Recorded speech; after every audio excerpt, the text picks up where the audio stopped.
Good morning. Welcome back to Makeshift Garage. Here we go. Today we got a lot on the chopping block again, but the biggest thing is I got to get to the dumps, man. I got mucho garbage piling up. My wife's like, get to the dumps, get rid of it. So we're going to get it done. We used the truck the other day and it was raining out. Everything's fine. It worked beautiful, right? But Devin parked the truck and got out and there's a magical rainbow coming out from underneath the truck. We're like, yo, don't even tell me the lift pump is leaking out the weep hole again. And it wasn't. Something on the actual filter is leaking on the back side. It could just be tighten a nut, tighten a screw, tighten something up a little bit. We're gonna have to look into that. But for now, let's get to the dumps. So after we go to the dumps, the plan is to get over to the shop and take a look at this motor. You know, we found a little knock up in the top and it really worried the crap out of me. Devin took off. He said, listen, I gotta get home. I got things I gotta do. I says, all right. And I stayed behind a little bit and I pulled the valve cover off. So let me show you what I discovered. We ran into a snag.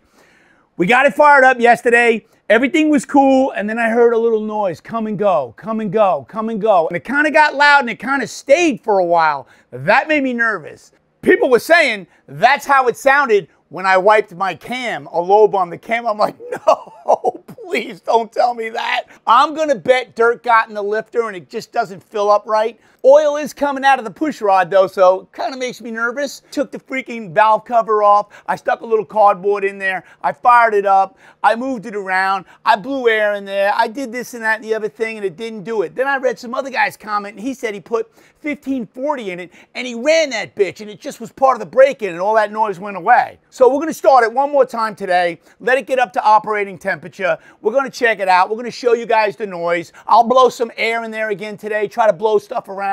Hey, let's see what we could do. I don't know how to read this thing, to tell you the truth. I thought it would be up around 100% if it was done.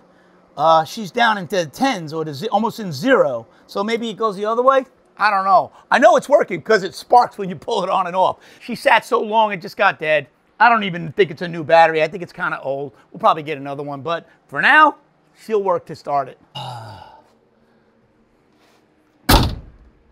I love this. This is awesome, man. I love the way it lights up, you know, the new wave stuff. And then I'm gonna check it, make sure it's working right, but I think it is, man. Right now it's zeroed out. Check it out, go look at it.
Yeah, she comes and goes and comes and goes, and when it comes though, sometimes it comes loud and just starts. I felt like it was collapsed and it smacked it a couple of times hard, you know, and I could hear it, man. But you always got to know exactly which one it is, right? So this is what we did. We old schooled it, man. We just take this, put it to our ear. I was saying once before, if you got a seashell and you pick it up on the seashore, what do? First thing you do is you put it to your ear, right? That noise you also hear if you take a hose and you put it to your ear, you'll hear that noise. So if you take this and put it and move it around the motor, when you hit the one that's knocking, the one that's really banging, holy man, I'm telling you, it gets loud. So you go next to it, you can hear it, but when you hit the one that it's on, boom, you know which one it is. I got number 4. I'm gonna check it one more time before I shut it down and not start it again until I fix it, because I don't want to wipe the lobe on the cam out. And I'm praying that it's not a bad lobe. I'm praying the cam didn't get wiped. I know when we broke it in with regular springs. We got it red hot a couple of different times, and we had no lifter noise at all, no knock at all. It was perfect. I dropped one of the push rods in it, missed the lifter, you know? So they were going, hey, isn't that the one you dropped in? No, I dropped in number 3. And missed the lifter and took the intake off and got it back out. And I pulled the lifter out. So they were thinking it was number 4 that I did that to, but it wasn't. For some reason, number 4 is making a lot of noise. I'm praying it's just a collapsed lifter. I did buy a lifter. It's on the way. It should be here tomorrow. So I'm going to pull the distributor. I'm going to pull the carburetor. I'm going to pull the 460 Victor intake again. I'm going to get in there and I'm going to yank number 4 out. Just got to get the push rod out of the way, the rock assembly, the push rod, and the lifter. Switch the lifter out, put it back together, and button everything back up. Fire it up and let you guys see. Hopefully that's the problem. But I'm going to start it one more time and listen one more time.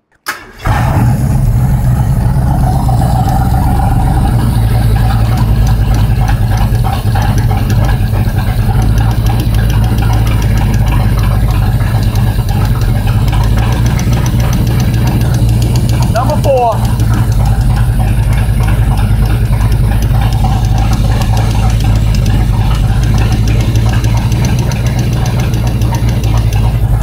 Number 4. She sounds so good though, so low-y. I'm in love with it. If I wipe the cam out, I have another cam, I'll put it in. But I'm praying that it's not that. Every now and then it'll get quiet. I'm like, yes!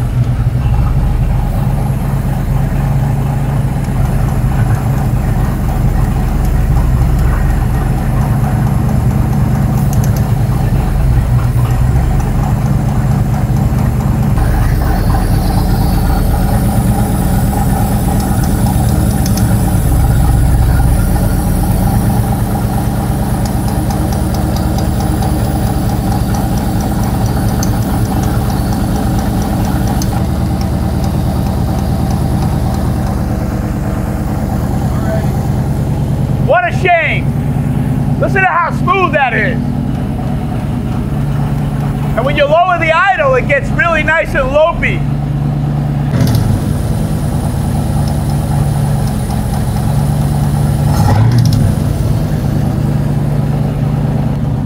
What else is there to do? Change the lifter. So when I put the cardboard in here, it does stop a lot of it, but not all of it. And boy, she gets pretty smoky. So make sure once you do this, you clear out of the garage and let it clear out because this is no good to breathe. Sleep tight, jackass. We'll be back for you tomorrow. Hey, street freak, keep them company, will you please? Smokey, they got to stop smoking, man. Thanks for watching, broskies. Hey, if you like what you see, make sure you subscribe, and we'll see you tomorrow.